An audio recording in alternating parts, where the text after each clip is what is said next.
Chapter 1089, let's talk about it. But before we talk about Imu's giant hole, I do need to confess something to you guys.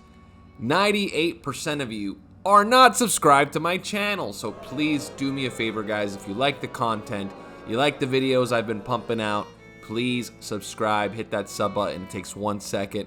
I'd really appreciate it. So let's get back into it. Imu's giant hole, that's what caused all this commotion. To be honest, when the chapter started, I thought it was Blackbeard destroying the entire world. I thought he got back to Pirate Island and he saw how much destruction Garp caused and he just went rage mode and started using the Gura Gura no Mi all over the place and caused like tsunamis. I forgot that there was possibly an ancient weapon used by Imu on the, rest in peace citizens of Lulusia Island, and the island as a whole itself is completely eradicated. It is destroyed. There's nothing left. There's even a giant chasm where the island used to be, which is pretty horrifying, and it's got people thinking, including myself, that is this how Enies Lobby was formed? Back in part 1 of One Piece, you guys remember the Enies Lobby arc, right? Rob Lucci was in that arc. He's also in this arc, which is what a coincidence, right? I think that Enies Lobby had to have been something with this weapon.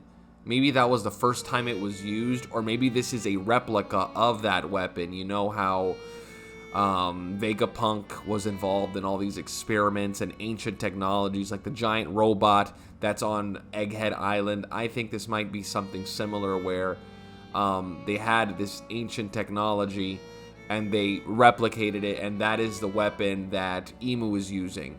But we will have to wait and see, right? We will have to wait and see what exactly created Imu's giant hole. So anyway, guys, the chapter is phenomenal. We get a lot of epic stuff. We got the Marines arriving on Egghead Island, and apparently it's the Last Supper because everybody's chowing down on some delicious pre-siege lunch. Am I right? You got everybody eating noodles, ramen, burgers, pizza. You got Kizaru, Sentomaru, the Straw Hats. Everybody's chowing down, and it makes me very happy because that means we're going to get an epic battle and everybody's going to be at 100% health. And that's what I want to see, right? We want to see everybody healthy. We don't want to see anybody nerfed or injured. Oh, but wait.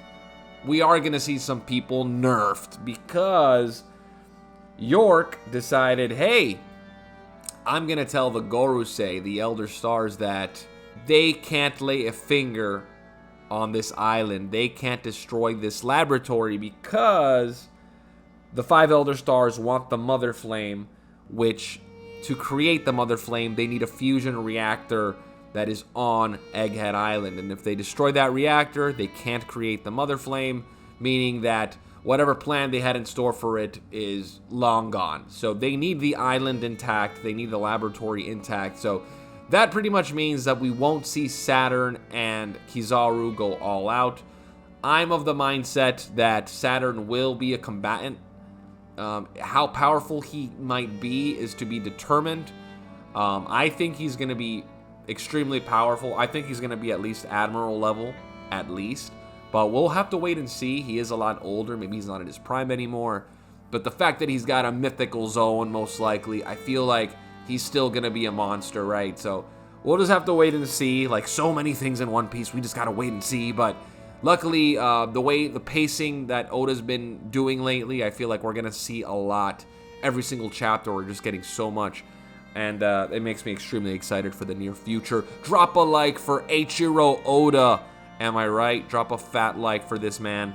He deserves it. We also get some interesting relationships, right? We get some possible biffles in this chapter. We learn that Kizaru, Sentomaru, and Vegapunk apparently have known each other a very long time. I want to say at least like 30-something years, because I think Sentomaru was like, what, in his 40s or something like that?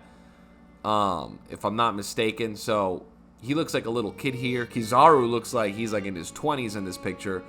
So I want to say it's been at least 25, 30 years since that image. And it looks like they were all very buddy-buddy at one point. And I wonder what the connection is Kizaru and Vegapunk. Like, will Kizaru really go through with it? Just imagine if Kizaru betrays Saturn, right? Like, if we get a big twist like that. Because Kizaru's always been the oddest of the bunch of the Admirals. He's the hardest to read, the hardest to understand. He's high as heck all the time, right? He's stoned to the bone. So he's just a very hard man to read overall. I would not be surprised if we get an epic twist where Kizaru ends up betraying Saturn and helping the Straw Hats in some way. That would be pretty wild to see. I'm not expecting it, but again, I just wouldn't be shocked because Kizaru is so unpredictable. I wouldn't put it past him. Anyway, we get another revelation revolving Jewelry Bonnie. Yes, our favorite pink-haired pirate. She is apparently a little girl. According to St. J. Garcia Saturn, Bonnie is a little girl, and he feels pity for her, and he feels that she should not be destroyed in this siege. But everybody's saying, like, so what? Bonnie's a little girl now? We thought that was, when she would turn into a little girl, that was the power of her fruit. But it turns out there's a very high chance that her adult form is actually her using her fruit. And she's actually much younger than she seems. Also, guys, let me know in the comments what you think the matchups are going to be. I personally feel it's going to be Luffy versus Saturn. And Zoro and Sanji versus Kizaru. So it's going to be like a 2v1. And then everybody else versus the Vice Admirals.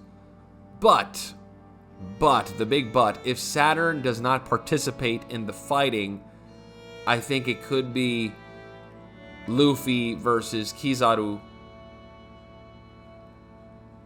Maybe a one-on-one, but I wouldn't be surprised if it's a 3v1 since it's very likely that Kizaru's not going to go all out in this fight.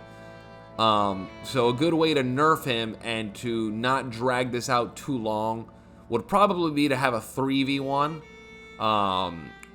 So we got Luffy, Zoro, Sanji pretty much getting revenge on Kizaru for all the crap he pulled in part 1. And then all the Vice Admirals getting taken care of by the other Straw Hats. But who knows? Who knows what Oda's going to pull off in this siege? But I hope we get some good matchups. I hope we get, a showing of how much the Straw Hats have grown. And I hope they beat the living hell out of Kizaru. And last but not least, we get the finale of this chapter. We get York talking to the 5 Elder Stars. And she's telling them all about the Mother Flame and how they can't touch the laboratory and how they need to make her a celestial dragon. But then it ends with her pleading for her life. And what do you know? We find her laid out, spread eagle, just like the first time we laid eyes on York. She was laid out like a starfish. And here she is again. And Luffy staring right at her giant hole. That's some good stuff. We got the Straw Hats, baby. The Straw Hats are back. And this panel is beautiful. It is probably easily top 10 panels of 2023. It's definitely one of my favorites. It's so beautiful. Also, it is the return of the Straw Hats. We haven't seen them in a couple of months, and it is awesome to see them all in good health. They're eating, there's stuff in their faces. They're preparing for this big battle that we're about to get. I'm so excited for the end of the Egghead Island arc. This is probably one of the best short arcs we've ever gotten in One Piece. Probably one of the best arcs, period, in my opinion. And the fact that it's like nice and short, it almost feels like Zou in terms of length, like the island of Zou, but just so much better in every way, right? This arc has been phenomenal. I don't think this battle's gonna be way too long. I don't see this arc going past 2023, but who knows? Oh no, who am I kidding? It has to go past 2023, but I guess I don't see this arc going like a whole nother year. Probably, I want to say it'll probably end like early 2024. We'll get like the final battles at the end of this year, and then probably by February, March 2024, we should get to the end of Egghead Island and onto the next arc. But let me know what you guys think. Let me know what you guys think in the comments of when do you think this arc is going to end? Do you think it's going to go past 2023? Do you think it's going to go well into 2024, summertime. Is this just the beginning of the Egghead Island arc? Is this the first half, you know? Is this just the first half of it? Who knows? I think we're about 60 to 70% into Egghead Island. I don't think there's a whole lot left besides this epic, you know, final battle to end the arc. But who knows? Let me know in the comments what you guys think. If you guys like the video, drop a like and hit that subscribe button, guys. Much more content coming soon. Also, guys, tonight is Gear 5 in the anime. I'm so excited for that. We're finally getting Gear 5, and it's going to be freaking hype, man. Everybody's so hyped for this episode. I don't think in any way it's going to disappoint. I think we're going to see some really, really awesome stuff. This video might release probably Monday or Tuesday, but I'm recording this on Saturday night, so I'm so excited. Probably in the next 2 hours, the episode should come out. So I might do something special for that. Look out for that video, and don't forget to hit that sub button. Take care, guys.